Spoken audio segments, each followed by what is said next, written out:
Hey, Builder Blog. So, I'm designing a new robot today, and I just finished printing the first part. So I made this little thing. I'm making a robot called Rocket. I'm gonna mount this on the lifting arm, and yeah, or count down or blast off, or I guess if I was smart, I would have engraved the name right here on the surface. But I'm going ahead and using my brand new bamboo printer. We're not sponsored.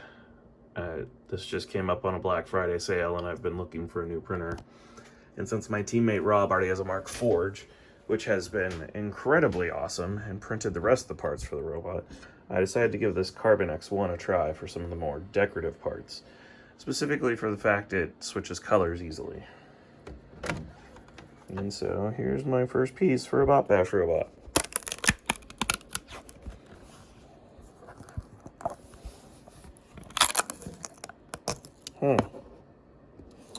Well, I think we might need to try again. The bottom layer came off. Let's see if we can adjust some of these settings for a more successful print. Dang. Well, definitely a disappointing start. Oh, God. It's raining like cats and dogs out here in Oakland. But now I can just leave my house and be in my shop. In my shop. So, yeah, I'm bringing this out here to see if everything else matches. But I am reprinting it with a different infill pattern and a much thicker base. So, we're here at the shop. Let me go ahead, now that we're at the workbench, I'm going to show you what we're working on. So this is my little robot. So we made this piece on the Mark Forge. And I'm sorry I'm cutting right to the end here because we've already done the soldering. But we basically printed that piece, put in the parts, and now we're going to, and I had my friend Adam waterjet these. Rob printed this for me. This is my original design. The next thing we need to do is this is going to be a lifting robot. Someone really used my nice double stick tape for that. Someone used my double stick tape for that. The goal is to have this sitting here, and we're going to have a blasting effect happening underneath it. That'll be the actual part, the wedge piece that gets under the opponent, and it's going to do this. And what should we name this robot? Ladies and gentlemen, should be Rocket, should be Blast Off, should be Countdown. What do you think? Leave your idea for our rocket-themed robot in the comment section. I'm sorry guys, the shop is still pretty wrecked. If you've been following the blog, you know we've been moving. So this might look like my same old workbench, but it's actually in a whole new city. Next step, we're going to make the base plate. And so we're going to need a Sharpie. And all I do usually is I take my sheet, I lay it down on the robot, go ahead and do a quick mark where I want it. Right here, do another quick mark.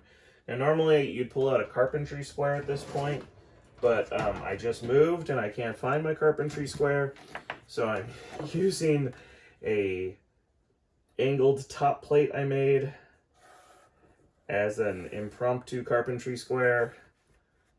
I know, terrible, but it gets the job done. Make our two marks. Go ahead and put the cap back. Actually, I'm not going to put the cap on because I'm going to be using that again in just a few seconds. Grab a pair of hand shears. Chop, chop. Chop, chop.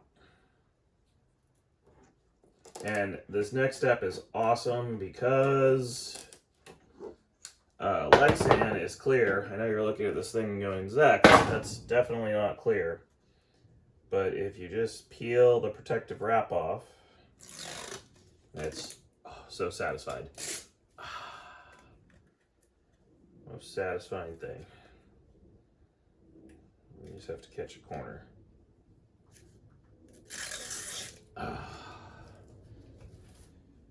Yeah. Now we stick this base plate on where we want it. And I've got 4 little standoffs in here. So I'm going to go ahead and mark those.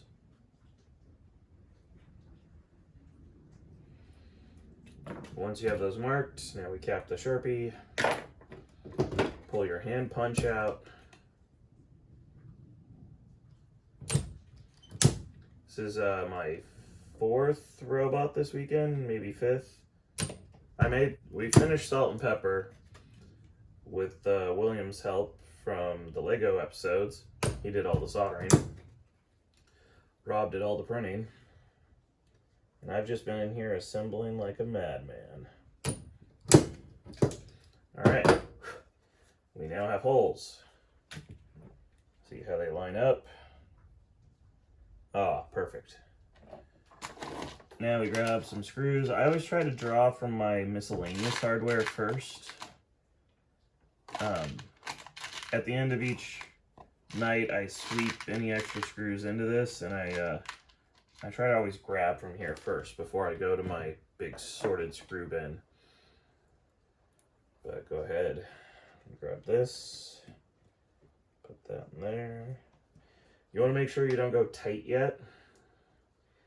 If you tighten the screw down, you run the risk of misaligning the plate. Right now the plate's got a little bit of slop to it, and the plate can wiggle around. You want to use that slop to your advantage to get all the screws started. Now the last one you can just go tight with. Tight, tight, tight. Little facts a lot of people don't know about that. And then I want to make sure these screws aren't interfering with the tires. The wedges are another story. I have to grind these down. Alright, we have a base plate. I also have these nice little parts made for us by Adam. I love detailing like this because it adds a lot of character to your robot really quick. And none of my printer, or I guess my new printer, my new printer, which has its wild success right out of the gate, it can technically do multicolors, but before I had my hands on that, the way I did multicolors is you do a little feature like this. And it used to be solid here, but I chopped the middle out for weight. And you press these little studs in, and then you can stick this on and put screws in it, and you get all the little venting effects. I was trying to do something that just screamed rocket. And actually, I think I'm going to screw the screws in from the bottom, and then that way, technically I could put them in both sides, because this thing is actually tapped on both sides. But I think I'm going to just put screws in the bottom. I try to use 440 for all my screws. That way the 1/16 wrench literally works for 90% of the screws on every Bot Bash robot. I'm just going to stick this in.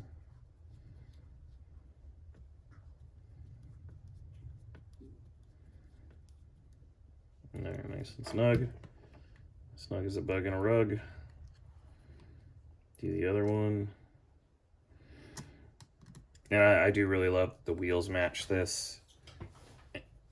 And this way, if this part gets hooked by one of the other robots and damaged, this is easily replaced. I think unfortunately I'm going to have to cut this servo out. So I have to go inside to rebind this thing anyway. We did bind it to one radio just to make sure it works. And I've lost that radio, so I'll be binding it to a new radio. I'm going to take this silly red thing off. Get that servo out of here. Now, when I build lifter robots, I try to always put a servo saver in there. What a servo saver is this is directly mounted right now, and if you take an impact from another robot, it's actually going to instantly break the servo. And so a servo saver is this little thing. It's actually spring-loaded here in the middle.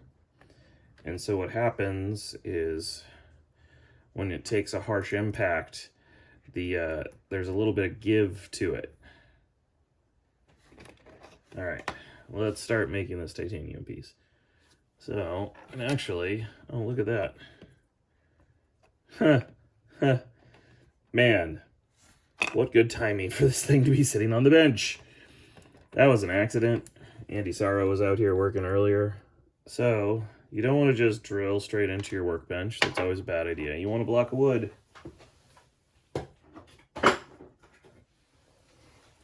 Everybody needs a random piece of wood. Don't take that line out of context. We're going to pop 2 holes in this. Surgical accuracy there. And now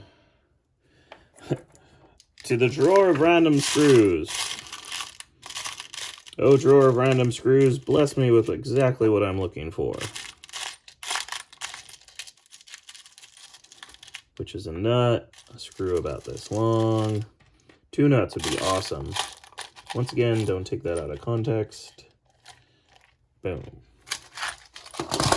All right. Now, let's see if it all fits. Once again, my trusty 1/16 screwdriver.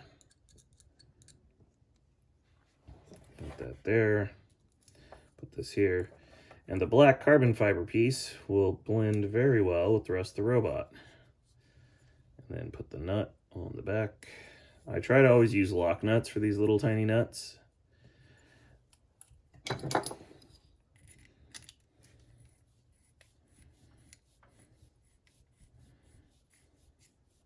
There we go. Once again, I'm not tightening it all the way, so I can use the slop to my advantage. This little piece of carbon fiber looks like it's about 90 thou in thickness. It's got a nice L.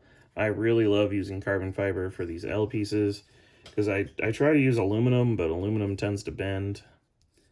Now, if you can't get your screw started, because the holes are slightly misaligned, now with 1 hole in, we can drill it one more time.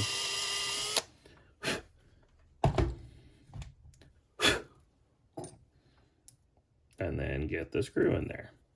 Yay! Time to get the nut on.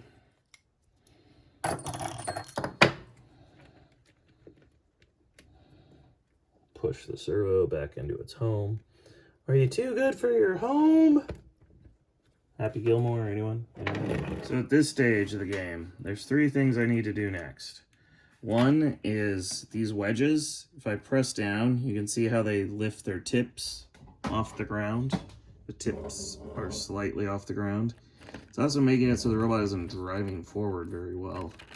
The bottom of them, I need to grind this space back here so the bottom doesn't rub. But I don't want to hit the tip of them. And that way, when you press down on it, you don't want them to tilt up like this. I do need to open it up and bind it to a radio. I need to go find a radio. And yes, they have a FingerTech switch, FingerTech mixer, and then a charging port. And while I'm binding it, I'm going to restrap this servo down. And then I need to CAD up the titanium arm and make the little blast effect. So that's what we have remaining.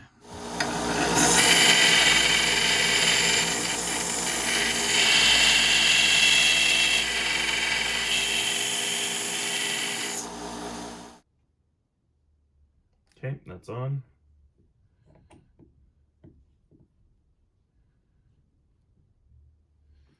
I have confirmed the receiver has blinky light. RX bind. Bind OK.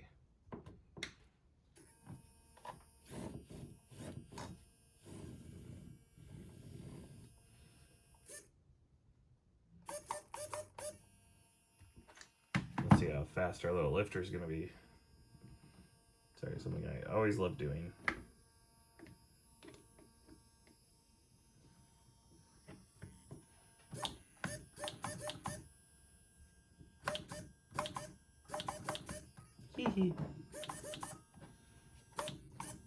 Alright, channel 3 has the right mixing. Reverse reversal, channel 1. Nope, channel 2. Okay, forward is forward. I hit forward, she goes forward. Right and left are backwards. Oops. Fat fingers. And there we go. Right and left are now correct. Save.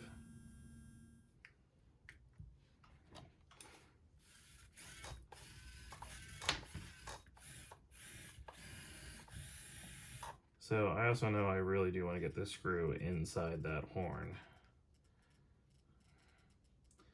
So I'm actually going to do a little trick where you chuck this in the drill and put it up against the sander.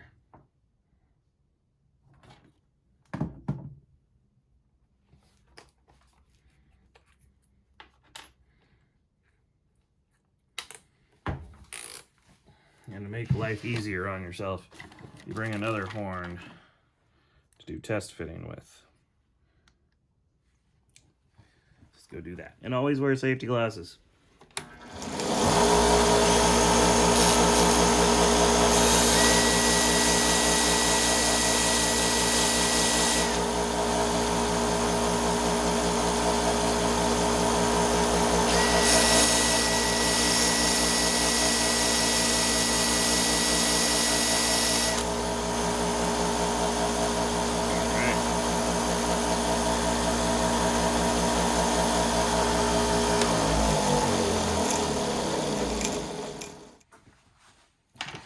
Whenever people make jokes about like, hey, you should finish your Beetle, I kind of feel like these little steps are what people are talking about. It's real easy. I shouldn't say it's real easy, but you can have the concept, you can draw the whole thing, you can set your printer and press print. At that point, you haven't really gotten your hands dirty. And you've done the majority of it. Or you feel like you've done the majority of it. But then comes the reality where rubber meets the road, where you have to sit down now and finish the robot. Because it's real easy to do the CAD. And once again, I shouldn't say real easy. Some people really struggle on that step. But, you know, the CAD is one thing. Finishing the CAD, that's another thing. But actually coming out and putting the thing together is a whole nother battle. So I've got my servo set. I need to strap it back in. I got it bound to the radio. I've ground the feet.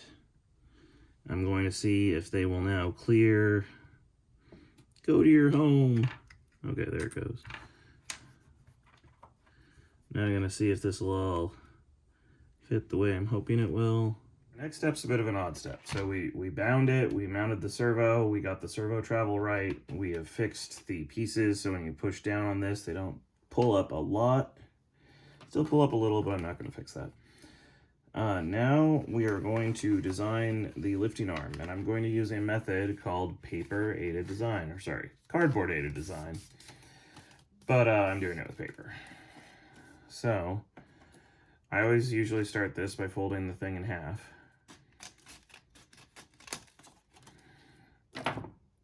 The idea here is you're going to carve this thing into the shape you want. And so I'm looking for something roughly like this.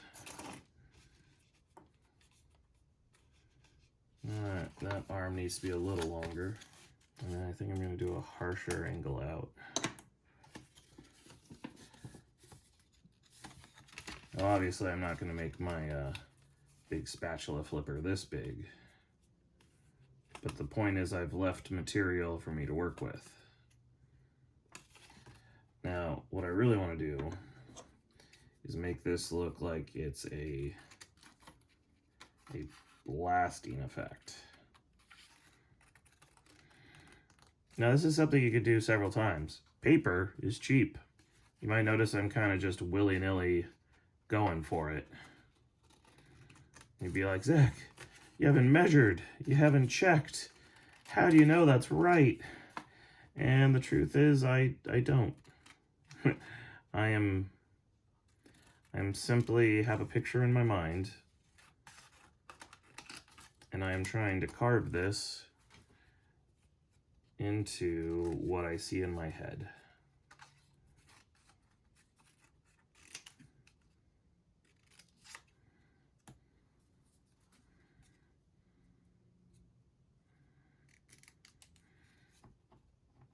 Boom. So, truthfully, I want this all red. I'm going to make this part of the thing red. I'm going to make this piece out of titanium. It's going to sit here like this, mount there. It looks like I did make that arm a little too long, and cut a little off the top.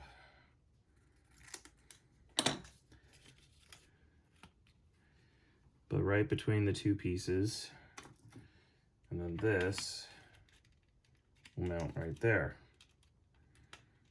And so it'll be, so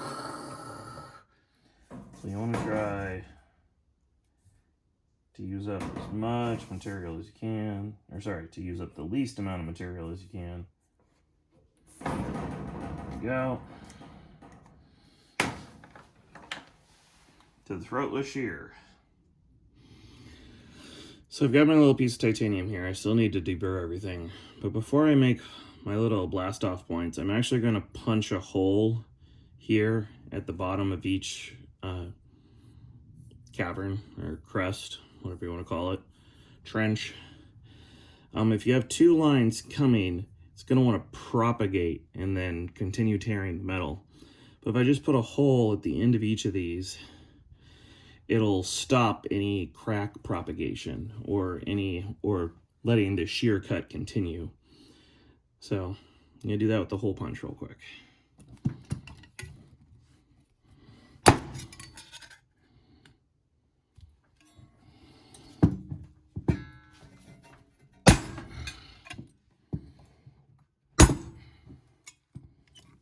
There we go.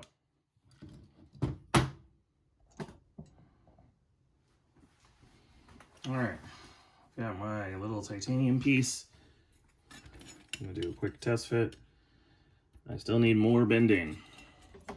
More bending, back to the vise. I have a few vices. One of them is Pokemon Go, the other one is this red vise.